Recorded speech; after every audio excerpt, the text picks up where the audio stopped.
Have you ever paused to consider the intricate balance that governs our world?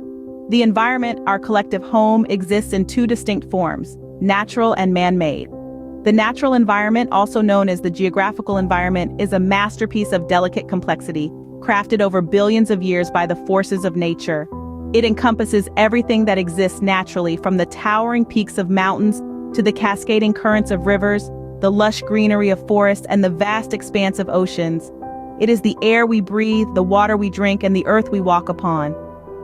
This environment is a haven of biodiversity, home to countless species of plants, animals, and other organisms, each playing a vital role in the ecosystem. It's a world of sublime beauty and staggering variety, all the more remarkable because it's entirely the work of nature. On the other hand, the cultural or man-made environment is a testament to human ingenuity and ambition.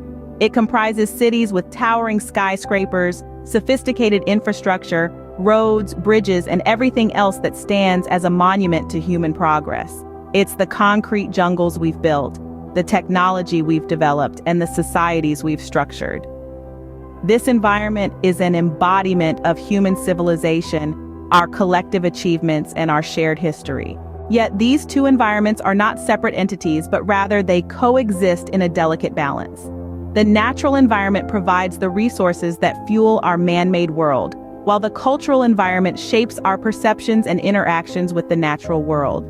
They are intertwined in a symbiotic relationship, each influencing and shaping the other. To summarize, the two types of environments, natural and man-made, are distinct yet interconnected. The natural environment is the original state of our world, a diverse ecosystem created by nature. The man-made environment, on the other hand, is a reflection of human civilization and progress, constructed from the resources provided by the natural world. It's a dynamic, ever-evolving relationship, a dance between nature and nurture, creation and construction, existence and innovation. And it is within this dance that we find our place, our role, and our responsibility to both nurture and respect these environments for the generations to come.